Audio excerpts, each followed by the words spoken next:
Good morning. आज मैं आप सबके बीच लाया हूँ लेप्लस ट्रांसफॉर्मेशन का बहुत ही इम्पोर्टेंट ये फार्मूला है। कहता है कि Laplace transformation cos hyperbolic eighty का क्या होगा, साइन हाइपरबोलिक एटी का क्या होगा। सबसे पहले हम लोग पढ़ते हैं कि Laplace transform cos hyperbolic eighty का क्या होता है। यहाँ पे हमको निकालना है Laplace transform cos hyperbolic eighty. आप पढ़े हुए हो, पार्ट 1 में पढ़े थे हायर ट्रिगोनोमेट्री में कि कॉस हाइपरबोलिक एटी बराबर होता है ई के पावर 80 प्लस ई के पावर माइनस 80 बटा 2।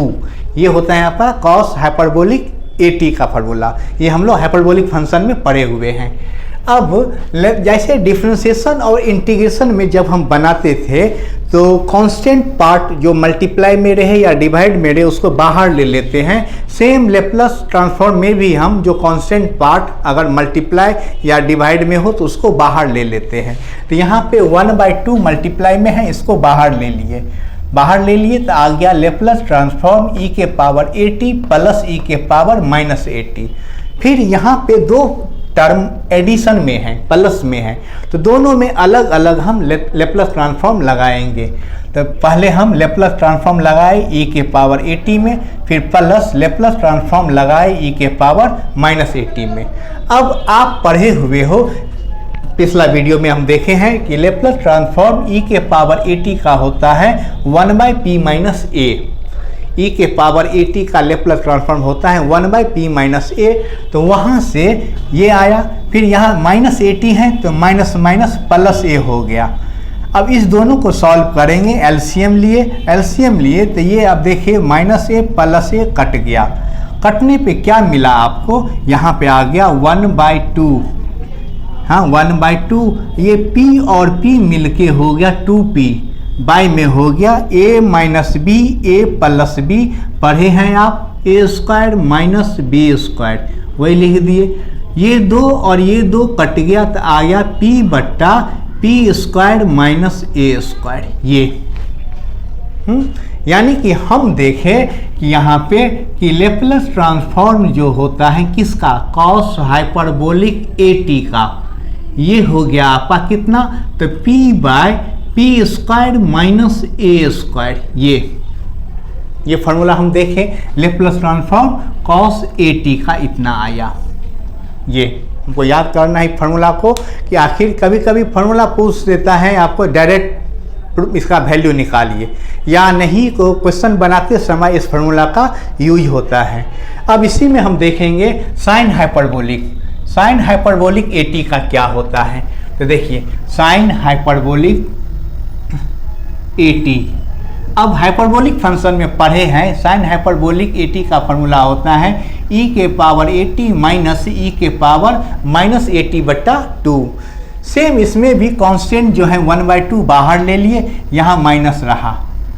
सेम जैसे यहाँ पहले कॉस हाइपरबोलिक में किए, लेप्लस ट्रांसफॉर्म दोनों टर्म में अलग अलग लगा, यहाँ माइनस आ गया आपका। हाँ, फिर इसका लेप्लस ट्रांसफॉर्म ई के पावर 80 का ये होते हैं माइनस, अगर माइनस है तो प्लस में आ गया।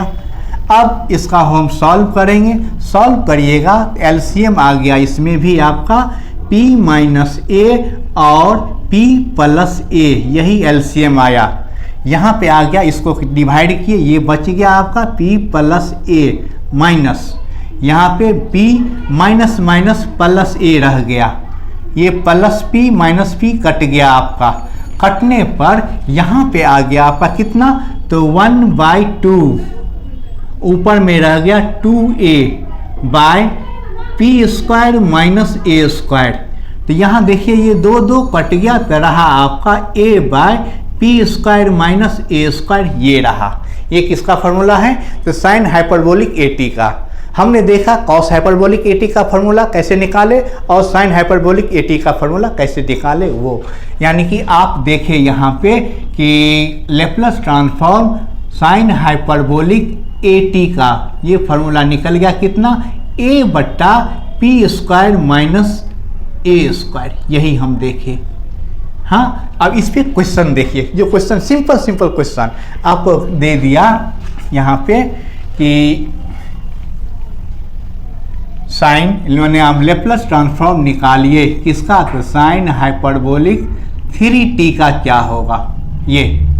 अब देखिए a के बदले में क्या है, 3 है, ये फॉर्मूला हमको याद है, सीधा लिख देंगे a बट्टा p square minus a square, यानी ये हो गया 3 बट्टा p स्क्वायर माइनस 9। अगर आपको कहे कि लेप्लस ट्रांसफॉर्म निकालिए कॉस हाइपरबोलिक 4t का, सेम फॉर्मूला पे p बट्टा p square minus a square, a का वैल्यू 4 है, p बट्टा p स्क्वायर माइनस 16। अगर हमको फॉर्मूला याद है तो आराम से हम क्वेश्चन को सॉल्व कर लेंगे। अब नेक्स्ट वीडियो में हम लोग पढ़ेंगे first shifting theorem. First shifting theorem की सहायता से बहुत सारे क्वेश्चन को हम लोग सॉल्व कर लेते हैं। तो नेक्स्ट वीडियो आपके लिए बहुत ही इंपॉर्टेंट होगा, जो कल हम लाएंगे आपके लिए। तब तक के लिए बाय, ऑल द बेस्ट।